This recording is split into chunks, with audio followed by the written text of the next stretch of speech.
Live from Fargo and serving you on TV, online, and on the go. This is Valley News Live at 5. We have new information regarding a northwestern Minnesota woman who incredibly survived being hit by a semi while walking along a highway near Crookston early Sunday morning. Thank you for joining us. 25-year-old Amber Shablow remains in satisfactory condition at All True Hospital in Grand Forks. According to her GoFundMe page, she has a broken jaw, broken arm, and 2 broken legs. Valley News Team's Neil Carlson has new information in a case that still has unanswered questions. The patrol says Amber Shablow was walking southbound here along Highway 75 when she turned to flag down an oncoming semi.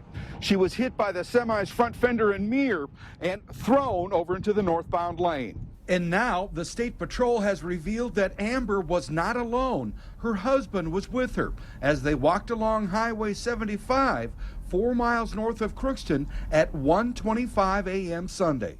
She wasn't alone out there on the highway when she was hit by the semi? That is correct. There was another pedestrian also along the highway when the crash occurred. That was her husband? That is my understanding, yes, it was her husband. Okay. Any idea why they're out there in the middle of the night? Again, the crash in itself remains under investigation. Graybo confirms the couple did not have a vehicle in the area. Amber Shablow was transported to Crookston by ambulance and helicopter to All True in Grand Forks, where she remains in satisfactory condition. Very lucky. I mean, anytime you have a pedestrian versus a vehicle crash, it does not end well for the pedestrian. So any person that is able to survive a crash as a pedestrian, I would say, is very fortunate. However, no details yet on exactly what led that couple to be walking this highway in the middle of the night. From Crookston, Neil Carlson, Valley News Live. Sergeant Graybo says at this point the accident remains under investigation and charges have not been filed against anyone. The driver of the semi, 61-year-old Robert Folstrom of Gonvick, was not injured. Graybo says it appears the victim, Amber Shablow, had been drinking. Sarah Jo Braith was sentenced to 30 days of work release after a jury reduced her sentence. Braith was arrested 2 summers ago after killing a woman who was riding her bike near Barnesville.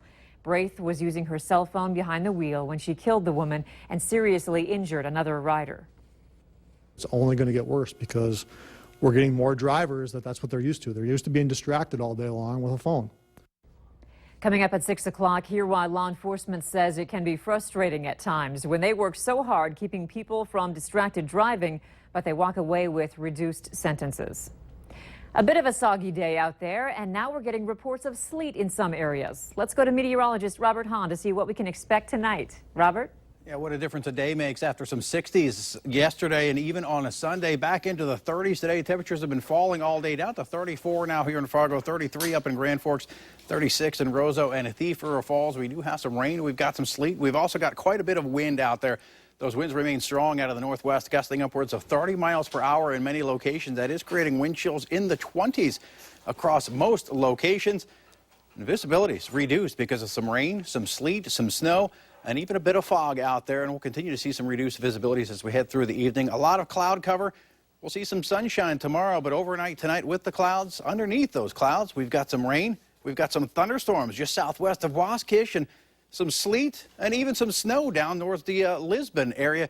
Here in Fargo, as we head through the rest of the evening, we'll have that chance for some rain and sleet coming to an end as we head through the 7 o'clock hour. By 8 o'clock, some cloudy skies and temperatures down close to the freezing level. So we could start to see a few slick spots as we head through the rest of the evening. A cold night tonight, a chilly day tomorrow, but we've got some much warmer weather to show you on that 7-day forecast, and we'll detail that in just a few minutes. All right. Thank you so much, Robert. A Fargo man allegedly bit a woman on her face several times after ripping her clothes off and attempting to rape her.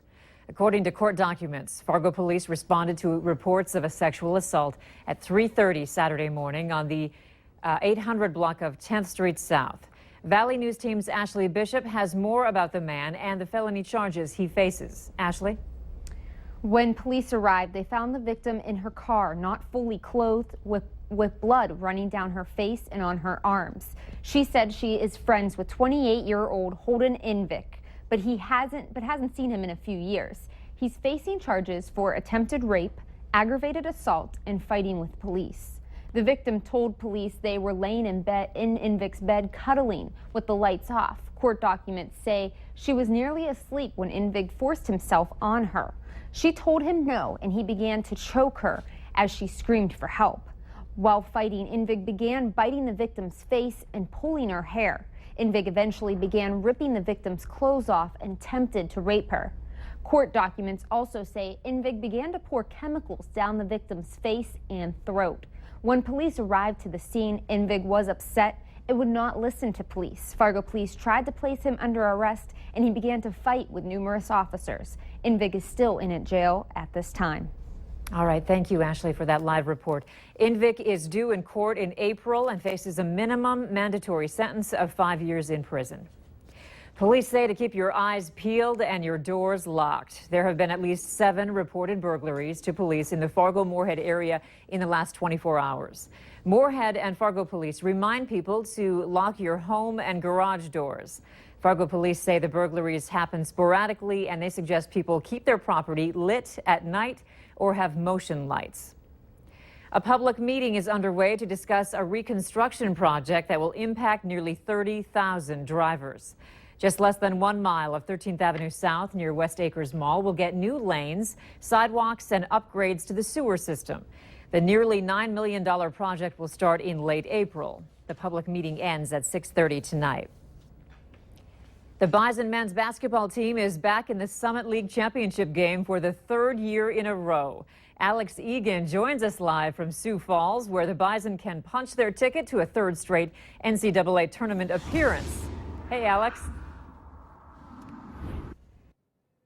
Hey, good evening, Andrea. Yeah, it certainly didn't seem like we were going to be down here talking about the Bison still after they had to overcome a large halftime deficit against top-seeded Fort Wayne in the semifinal, but the Bison pulled it out. Winning by 1, led by junior guard Carlin Dupree, maybe an unlikely source for the Bison after his future with the team was in doubt. Dupree left the team in January but returned a couple weeks later and is now a major reason why the Bison can go to the NCAA tournament for a 3rd straight year. The Bison will have to get through South Dakota State, who also won by 1 point in their semifinal game last night over Denver. It's the 2nd straight year for the Bison and the Jacks to meet up in the championship game. We'll have more on tonight's matchup coming up later in Valley News Live Sports at 6. For now, in Sioux Falls, Alex Egan, Valley News Live Sports. All right, thank you so much, Alex. We look forward to that. The game begins at 8 p.m. and can be seen on ESPN2. The new SAT was taken by thousands of students across the country for the first time. The newly redesigned test is aimed at reflecting more of what students are learning inside the classroom. Among the changes, it has fewer questions than the current test. It eliminates vocabulary words the students rarely use. There's no penalty for guessing on the answers, and the essay portion is now optional. Lee Weiss, the vice president of Kaplan Test Prep, explains the changes. The College Board has lost ground to ACT over the last few years. The SAT is the 2nd most popular admissions test in the U.S. for college students, behind the ACT. So a lot of changes have been made, perhaps to catch up to the ACT. According to an email survey sent to students, nearly 60% said the questions were easy to follow. The flu is now considered widespread in Minnesota. According to the CDC, flu activity was widespread across the Midwest starting in the last week of February. This comes after a relatively quiet season up until now. The Minnesota Department of Health reports 359 people have been hospitalized by influenza cases since the beginning of the flu season. It's hard to miss the big project in South Fargo. The Sanford Medical Center construction is moving along. Currently, the building is on schedule and on budget. Patient rooms on the 5th level of the 11-floor building have been specially designed for patients' needs. Nursing zones in the room have cabinets of supplies that can be stocked from the hall, so it's quieter and more private for patients. Each room will also have a sofa sleeper for family members. We're really focusing on that it's important in every single patient room in terms of integrating families into that whole experience for the patient. We know it's a stressful time for patients, it's a stressful time for families, and anything that we can do to make it less stressful and more comfortable for them. Construction is still set to be complete in January of 2017, and Sanford says it will start seeing patients that summer. What do you do when the check engine light comes on? If you're like most of us, you either ignore it or take your car or truck to your favorite mechanic. Well, there are some high school students who not only know why that light came on, but they know exactly what to do to fix it.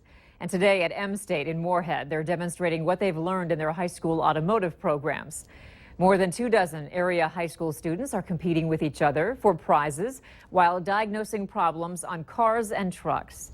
People who run the Auto Tech program at M-State say there are tons of opportunities for those who become automotive technicians. You can make a great career out of being an automotive technician, and everything we can do to try to work with students while they're still in high school and try to get them interested in automotive is what we're trying to do. This is the 5th year M-State has hosted this automotive skills competition. Kraft